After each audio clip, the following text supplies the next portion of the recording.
Hi everyone, this is Daisy and welcome to my channel. Please do not forget to like, share, and subscribe. For today's video, ipapat natin yung mga succulent na in-unbox natin yesterday. So, let's have an overview kung ano-ano ba yung mga succulents na ipapat natin for today. So, in-air dry ko sila for 24 hours. So, ito yung pots na gagamitin natin. So, isa lang yung luma. The rest is new. I bought it in Daiso, Japan. You can check their store.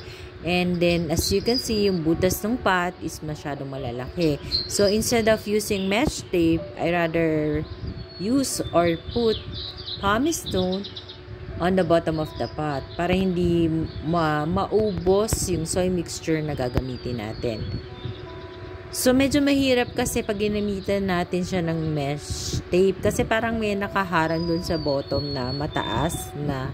Basta para may nakaharang kung nakikita nyo lang sa personal. Mahirap siya lagyan ng mesh tape. Tapos ang mangyayari, puputol-putulin ko yung mesh tape ng maliliit. So, mas magastos. Buti na lang at may stock ako ng pumice stone na pwede nating gamitin na parang babara siya dun sa butas ng pot para hindi maubos yung soy mixture o yung potting mix natin. So, yan lang. I-ano lang natin. Lagyan natin lahat ng pots. So, meron akong, I think, 6 pieces na medium size na pot. And then, meron akong, I think, around 16 pieces na maliliit na pot. So, nabili ko to sa Daiso, Japan. Hindi ko na matandaan yung price. You can check the store. Meron din silang online store sa Shopee and Lazada, I think. Pero binili ko to on a physical store dito sa aming area. So, let's start potting. Ang ating potting mix is yung usual pa rin na 50% lump soil and 50% pumice stone at may konting osmocote na nakahalo. So, this time, hindi tayo maglalagay ng top dressing kasi naubos ang aking pang top dressing. So, lalagyan ko pa rin siya bago ko siya ilagay sa rain or shine area. Pero, hindi muna ako order ngayon. Parutsin ko muna kasi mga 15 days pa naman sila dito sa garage area. So, kaya okay lang. So, yung first na pinat natin is yung blue opalina. And then, the second one is the pink opalina. Etong nasa video ngayon is a free from the seller. Thank you, sellers. It's Juzelsa and Cactolents. Check their FB page. And then, yung fourth na ipapat natin is yung West Rainbow na napakaselan at mahirap buhayin. Actually, mahirap buhayin sa lowland yung mga variegated.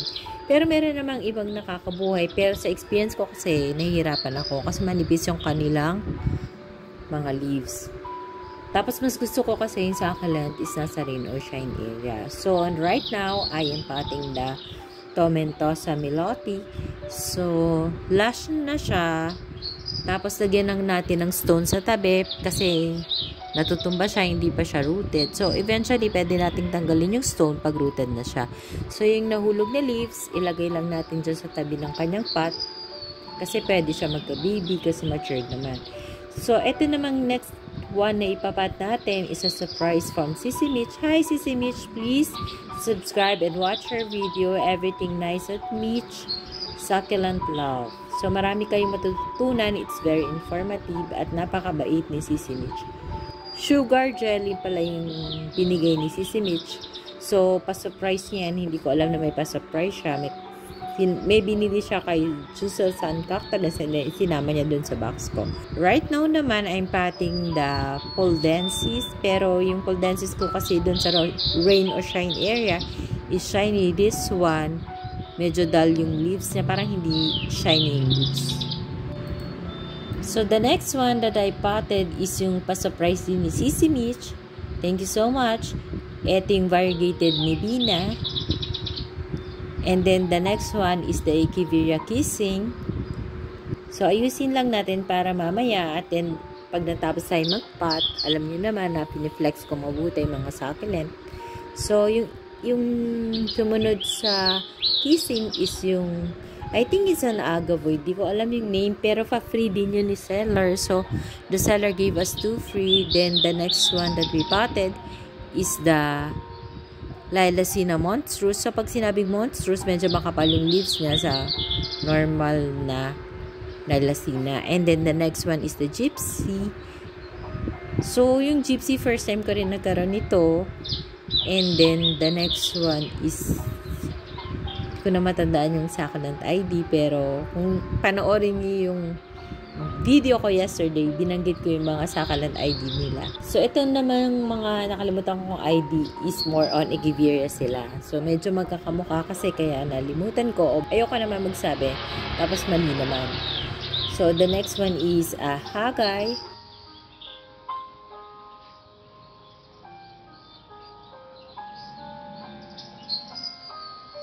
And then, we have the Hamel Sunset. So, it is my first time to have this kind of succulent. So, ang meron ako dito nga, nabanggit ko din yesterday, is yung ordinary jade plant, hindi variegated. Meron akong variegated before, pero maliit na matay. So, this is the first time na magkakaroon ako ng Hamel Sunset. Sana mabuhay siya. And then, this one is the raindrop. So, yung raindrops, nahihirapan ako dyan buhayin kasi nabubuhay ko siya pero nawawala yung caruncle dun sa kanyang leaves. So, hindi ko alam kung bakit. Kahit nasa rain or shine, ganun pa rin. Siguro may ginagawa akong mali. Hindi ko alam. So, bumili ulit ako para i-try. And what we are potting right now is a hybrid of Flowey and Murasaki. So, maglagay tayo ng stone kasi medyo natutumba siya. Mahaba kasi yung stem. So, right now, we are going to pot also the variegated titubans. So, napakaganda ng variegation nito. First time ko magkaroon nito. Kasi nga, nung una, natatakot talaga ako mag-alaga ng mga variegated. Kasi yung variegated blood moon ko is nag-say goodbye na. Pero maliit lang kasi yun. Tsaka, ni-rain or shine ko siya. Parang hindi pa yata yung proper time na dapat in-expose ko siya. So, this time, I won't putting the variegated succulent sa rain or shine area. Baka hindi talaga nila kaya. So, I'm planning to put them permanently dito lang sa may garage. Pero, hahanapan ko pa sila ng pwesto kasi medyo crowded na rin dito gawa ng mga arrangement ko. Yung arrangement kasi hindi pwedeng ilagay sa rain or shine area. Masisira yung pagka-arrange. So, right now, I'm patting the Dark Vader. So, hopefully, mabuhay ko to. And then, I'm potting right now, or the last one, I think, it is the Aron Pie.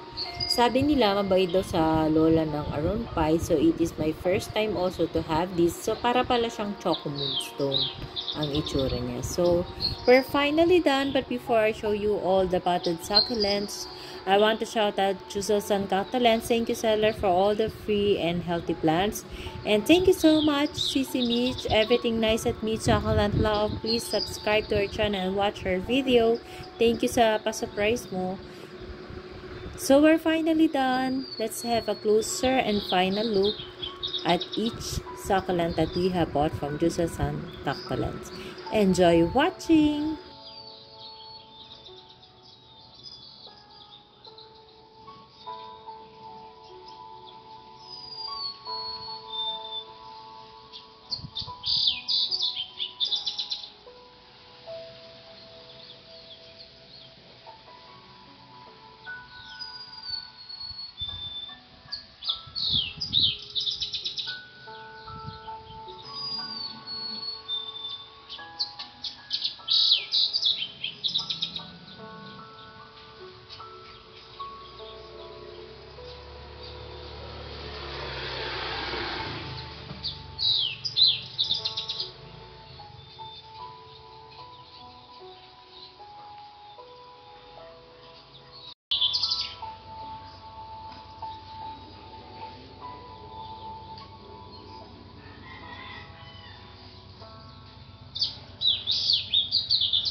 that's all for today's video, guys. I hope you like my sharing of how I pot my succulents.